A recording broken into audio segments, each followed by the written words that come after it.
want to tell you a story today about a Filipino seafarer. This was actually posted in the New York Times in 2011, or the story happened in 2011. Has anybody heard it before? No. Okay, good. His name is Adel Andrade, and he's from the Philippines, and he stays with his mother, or he stayed with his mother, as is the custom in the Philippines when you are poor. And his mother's roof was leaking, and they had no means of fixing the roof. Now, Adel was offered a lucrative contract, what seemed like a lucrative contract, from a Taiwanese agency. They said he could earn US dollars, about $450 US, and he could travel the world. So he went to his mother, and he said, "Mom, I'm going to go away for 2 years, and with this money, after 2 years, or every month I'll send money home, and you can repair your roof that way." Off Adel went with a dozen other Filipinos. A few months later, Adel's mother got this note home. Adel Andrade was sick and resting. He passed away on the 22nd of February 2011 at 2:15 a.m., signed by the captain himself. Seems normal. Seems like something that can happen, and it does usually happen. They do get sick sometimes at sea, and some of them do die. But you see, when Adel's body came back to the Philippines in a box, what his mom saw contradicted this. In fact, the coroner's report stated that he had abrasions to his face, a stab wound through the heart, and his eye was missing. You see, Adel wasn't sick and resting. Adel was brutally murdered to death. In fact, the dozen other Filipinos that were with him said before they went to Taiwan to sail, they were in Singapore, and they were kept in a room where they were physically and sexually abused for weeks and months on end. I've been working in Cape Town Harbour for 5 years now, close to 5 years. And this is usually the route that international seafarers will travel, okay? So they'll pick them up in the islands. They love the Southeast Asians, and I'll explain to you why. They'll fish usually in the Indian Ocean, stop off at Madagascar sometimes, but mostly Cape Town, and then off to South America usually. So this whole syndicate is run by the Taiwanese and Chinese mafia. They love Southeast Asians. They love them because of their short stature. So I'm about 177 centimeters. I'm not really tall. But a Filipino or Indonesian will stand about here by me. So they're really short. Also, they have a tremendous amount of respect for authority. So a guy like this will call me sir. Also, the poverty rate in Southeast Asia is extremely high. A university graduate in the Philippines that studied marine science has a 30% chance of being employed in their industry. So some of them will work at McDonald's, some of them will even work at fishing vessels. And Taiwanese will approach Indonesians in the rural farming areas and offer the same contract they offered Adel. Would you like to travel the world, earn US dollars? And that's how they lure you in. So this guy, I'm not going to give him his name for safety reasons. Let's call him Dennis. He was sitting outside my office and actually met him the day before, and I thought I'd have a chat with him again. And I said, "Dennis, you look like one of the older guys here. How old are you?" And he said, 47, sir. I said, "Okay, Dennis, how long have you been on this particular fishing vessel that you are on now?" And he said, 7 years, sir. I said, "But that's impossible. You signed a 2-year contract." He said, "No, but I have to provide for my family." You see, the Taiwanese know that they have to provide for their family. And Filipinos especially hold their family in high regard. 97% of them are Catholics, but family for them are the most important. In fact, if they can't provide for the family, they'll end up committing suicide. So he has 4 kids, but he will rather send that $250 US home and sacrifice 7 years from seeing them. So the United Nations has kind of has given us a list of what to look out for when fishermen are trafficked. Their movements will be controlled. So when I asked Dennis, where's your passport and where's your contract? I don't have it. So they take their passports away from them so they can't travel anywhere. In that way, they can transport them from ship to ship to ship to ship. We don't know where they are. They have injuries. I've worked and seen people with broken fingers. I mean, their fingers are making U-turns, and I get so upset that they have to work like that. working excessively long hours, 38 to 48 hours, the norm, absolutely normal. Lacking access to medical care, people dying of syphilis all the time because they are sexually abused on the vessel.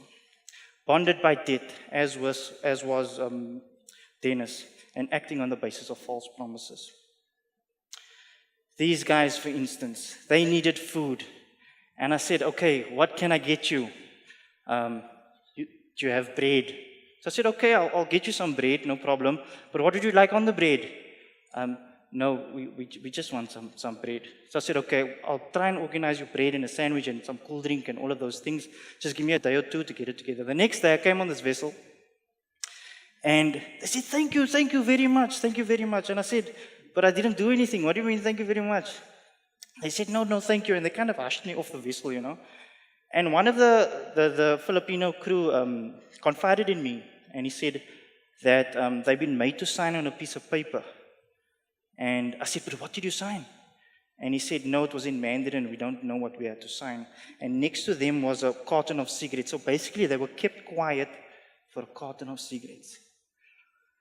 I want to read you a letter from an Indonesian, a direct quote. You see, many times I want to send these guys home when I see that they're victims of trafficking. And this is from an Indonesian. When we were berthing, the captain said a lot of the tuna we caught could not be exported because some of the tuna was bruised. Not all of the tuna was bruised, but I got blamed for all of it. The boss said, you 3 persons, go home. I said I wanted my money first. He said that all of my money was sent home to Jakarta, and that's the reason he did not have any money. When I got home to Jakarta, my agency said not 1 cent had been paid. So that's what happens. I will demand that they get sent home. They say, fine, we'll book them a ticket tomorrow even. When they get home, no money, nothing. So they're okay with them, with sending them home. They'll pay for their flight ticket and everything. So it goes deeper than this, okay? It's not just about catching fish. Okay, so we heard that Filipinos are very obedient, Indonesians as well, and they respect authority. So they are forced to cut off shark fins. It's a delicacy in Taiwan and China. They like it for a shark fin soup, and they will kind of bribe them on the side. So, if you catch so many shark fins, you can get so much money, but it doesn't end up happening. This is an Indonesian actually cutting off a shark fin. So some of the conditions on the fishing vessel, what do they live like? This is happening in the port of Cape Town, just by the way. So when I drive past these fishing vessels, you'll see a lot of the time these men washing outside. It's because there's no place for them to wash. So they wash outside. You'll even see some of them urinating on the deck of the vessel or urinating out onto the ocean. And it's not because they're disgusting. And it's not because they're untidy. And it's not because they have a lack of respect. It's because they have no place to do it. Yeah, they're grooming outside. So this is a toilet, okay? I took this 3 weeks ago. And 30 men have to share this toilet. So I kind of done research. I looked up the vessel name. And I wanted to see when this vessel was made. Any guesses? 2010. This vessel is 7 years old. 7 years old, and 30 men have to use this toilet. So if a vessel is made in the 90s or the 80s, obviously this toilet is not going to work. That's why they end up urinating outside or on the deck of the vessel. Now, there is a serious price for non-compliance. Okay? If you don't comply with what the captain says, you'll get physically beaten to a pulp. These guys were forced to work 38-hour shifts. And they could only eat after they worked the 38-hour shifts. And I actually had to duck and catch this picture because they didn't want the captain to see that I was talking to them. And that's just one of their means of torture. Another one is they'll actually tie them to the bow of the vessel in the middle of the night while they're out in the open seas. They'll tie them to the bow of the vessel, naked, and they'll leave them to sail through the night like that. And they will freeze to death. They'll throw them in the freezer along with the fish, sail for months, 10 months on end, they'll sail. But when they come to Cape Town Port, which happened, the body is over-frozen. Takes a couple of days to defrost, and off that vessel goes as if nothing happened. And this is happening in Cape Town Port. So the reason I put this picture up You remember Adel Andrade? This was the vessel that he was on. Do you know when last it was in our port? July the 2nd. It was in Cape Town port. Okay? This vessel and many of its sister ships are sailing in and out of Cape Town Harbor as if nothing happened.